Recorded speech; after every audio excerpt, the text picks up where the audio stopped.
it lets the small things particles go through and everything else stays in. So think about those little holes. How you know your strainer is getting older is what? The holes get bigger and they start letting your food go through, right? That's what happens in kidney failure. And Ooh. so all they have to do is check your urine for protein and follow that. And then you'll know that your kidneys are starting to fail. And then you'll know where you are. And it's called EGFR. That's something you need to pay attention as a black and brown person on your lab work you get done. So the key is not EGFR. EGFR, correct? Estimated glomerular filtration rate. And that tells, so what should it be? What's normal? You're supposed to be over 60.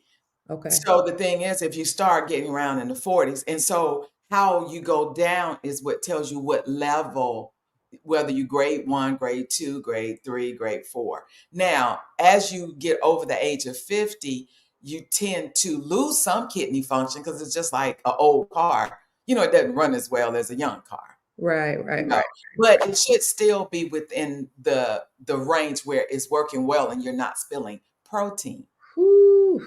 Okay. That's So a lot. What percentage? I don't know. Let me look it up. Do you know what percentage uh what percentage of kidney failure affects African Americans? oh, it's high. It's especially if they have diabetes and high blood pressure. So let me see. The percentage of so we make up 13% of the population. We account for over 35% of people with kidney failure. So that means 1 in 3 people on dialysis is Black. And Right. it's not because of genetics, it's because of medical bias, underdiagnosis and misdiagnosis, and lack of access to quality care, Mhm. and higher rates of hypertension and diabetes, often tied to food deserts and systemic stress. So Black people are 4 times more likely to develop kidney failure than white Americans. This right here should ring the alarm to Black people. One of the things that you say that I think is so profound and so poignant, Dr. Jones, is we don't we not only we inherit certain genetics from our parents, but the biggest thing that we inherit are their habits. Are their habits. That Right. right there was like mic drop. I mean, that was worth the price of admission. Why do you say that we inherit their habits? Because so let's go back to slavery. Hmm. Slaves originally ate just vegetables. Okay. Hmm. Um, then I guess they wanted them to work harder, so they started just throwing what was left over. Somehow that was survival slavery food. Yeah. Somehow it turned into soul food delicacy.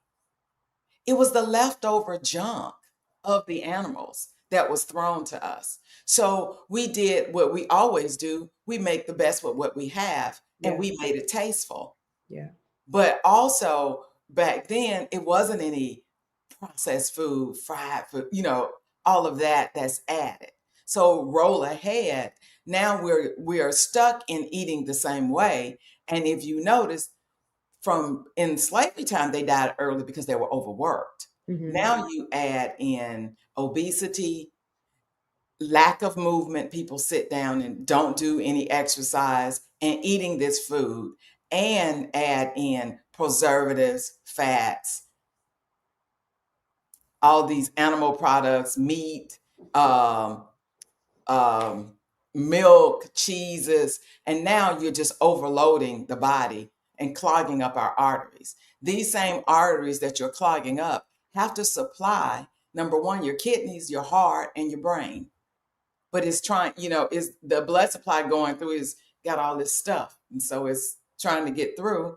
Sometimes it knocks stuff loose and the blood clot goes and it'll block off your kidney and cause, kidney failure, or it just reduce blood supply to your kidneys, and then your kidney starts to deteriorate Yeah. from the high pressures of blood pressures.